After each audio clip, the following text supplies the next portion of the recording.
Bonjour à tous et à toutes. Après beaucoup d'hésitation, je me décide enfin à faire une petite vidéo grâce à laquelle je vous propose un nouveau rendez-vous hebdomadaire qui s'appelle C'est lundi que lisez. Ce petit rendez-vous a été instauré par Malou et repris par Galéane et permet aux blogueurs de faire découvrir leur lecture de la semaine écoulée, les livres qu'ils lisent actuellement, mais aussi les livres qu'ils souhaitent lire ensuite. Cette vidéo est ma première. Donc j'espère que vous serez indulgents et me pardonnerez mes hésitations et ma fouillage. Alors, la semaine passée, j'ai lu Le pantin sans visage de Alex, publié aux éditions du Riez, une bande dessinée fantastique, emplie de mélancolie, qui contient très peu de texte.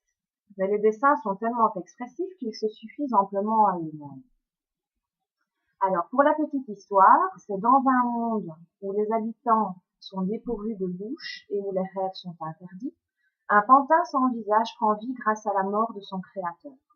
Seul, le toucher et l'ouïe lui permettent d'avancer à travers divers obstacles dispersés tout au long de son chemin. Parviendra-t-il au bout de sa quête pour la liberté? Seule la lecture de cette BD vous le dira. Comme vous pouvez le constater, voici un petit exemple. Le livre est tellement grand que voilà. Les dessins sont très expressifs. Je les ai aussi trouvés très lumineux. La chaleur qui émane de certaines de ces illustrations est vraiment très jolie et agréable à l'œil. J'ai passé un bon moment avec cette BD qui se lit assez rapidement. Les petits personnages sont très attachants, en particulier le pantin et la pantine, enfin, je n'en dis pas plus. Et donc voilà, quoi, un bon moment lecture avec cette BD très agréable.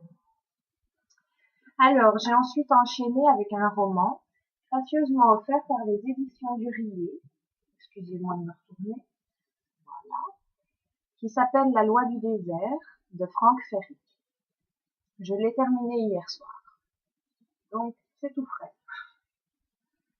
Alors, il s'agit d'un roman de science-fiction qui se passe principalement dans le désert, où un soldat prénommé Mathiane, aidé de son ami Blaine, partira à la recherche de son frère Crawl, banni de la société et envoyé dans le No Man's Land, un lieu dont on ne revient jamais.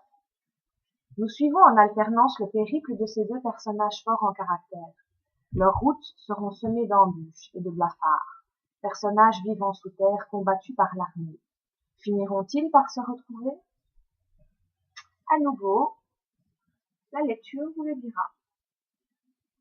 Voilà. Alors à la base, on va dire les 30 premières pages, j'ai eu un petit peu du mal à rentrer dans l'histoire parce que, comment dire, je ne saurais pas dire, mais j'ai eu un petit peu du mal à rentrer dans l'histoire, peut-être la manière d'écrire de l'auteur ou je ne sais pas. Mais bon, finalement, c'était fait un petit peu étrange, j'ai passé par la suite et finalement, je dois dire que j'ai quand même bien accroché à cette histoire. Et je me demande même si un tome 2 ne serait peut-être pas prévu. La question reste ouverte et je vais demander aux éditions du Riez. Si un tome 2 est prévu, je compte bien entendu l'acheter, le livre, pour connaître la suite et en savoir un peu plus. Voilà. Alors, j'ai commencé ce matin ma lecture de Birt Market tome 1 Rebelle de Carag M. O'Brien, que j'ai reçu en partenariat des éditions Mango Fleurus. Je peux d'ores et déjà vous dire que j'ai énormément accroché à ce roman et que je suis curieuse de découvrir ce qu'il va arriver au personnage principal prénommé Gaïa.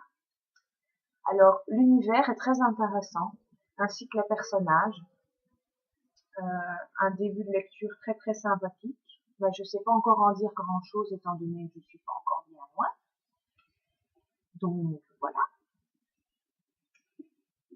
Alors, je compte lire normalement deux livres que j'attends toujours, que je devrais normalement recevoir en partenariat.